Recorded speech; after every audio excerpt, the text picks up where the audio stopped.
Several of our fellow Filipinos have expressed disagreement over the Department of Trade and Industry statement, claiming that 500 pesos would be enough for a Noche Buena this coming Christmas. What do they have to say about it?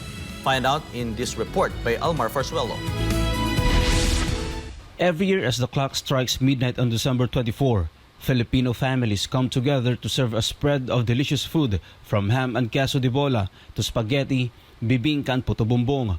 Noche Buena has long been a part of Christian tradition as festive gathering that commemorates the birth of Jesus Christ, an annual and special occasion prepared for by millions of Filipinos. But with the rising prices of basic goods, many Filipino families now face a major challenge: how to set aside enough for their Noche Buena and celebrate Christmas with food on the table. Despite the difficulties experienced by many of our countrymen, the Department of Trade and Industry or DTI remains confident that a 500 peso budget will be enough for this year's holiday feast. The DTI's statement has drawn mixed reactions.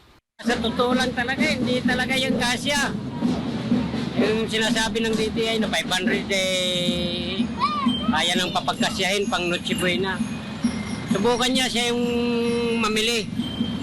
Masabi niya kung ano yung mga presyo ng mga bilihin ngayon. Sasabihin niya na kasya na yung 500. Ang dagdag lang yun.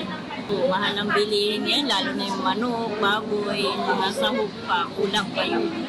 Kulang pa, kahit mga kuwan, libo hanggang bibig lang yan. Kuwan pagka ganun sa mahal ng mga bilihin ngayon.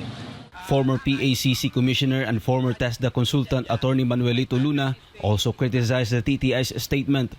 Pambira naman si Secretary Aldeguer Roque. Parang hindi siya nanay, hindi siya nagbabudget sa pamilya niya. 500 these days is nothing. Kasi ang inflation, ang presyo ay napakataas. Special yung mga piniprepare for Noche Buena, mas mahal yon kaysa usual. Mussolini Lidasan of the Save the Philippines Coalition also cannot imagine how 500 peso could possibly be enough for a Noche Buena meal. Alam mo, pag kakain ka lang sa labas, dadalhin mo ang pamilya mo. Sa every Filipino, at least 4 yan, yung mag-asawa, may 2 anak. Kakasya ba yung 500? Kumbaga, hindi ko alam kung anong classic economics ang ginagamit nila. In line with this, Attorney Luna has issued a challenge to the DTI. So, hindi makatarungan, nakaka-insulto yung sinabi niyang 500 ay sobra pa for Noche Buena for 4 persons. Hindi tama yon, Secretary Roque. If you cannot do your job, madam, you better resign. Meanwhile, regarding Bongbong Marcos Jr.'s goal of ensuring that no Filipino goes hungry after his term, here is the response from our fellow citizens. Marami po siyang mga pangako sa atin. Pero ang nakikita natin, puro po napapako ito. Wala pong konkretong ginagawa yung gobyerno natin. To see is to believe.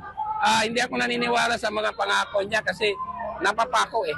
Lahat ng ipinangako niya, 20 pesos na bigas, hindi naman na-roll out sa buong Pilipinas, limitado.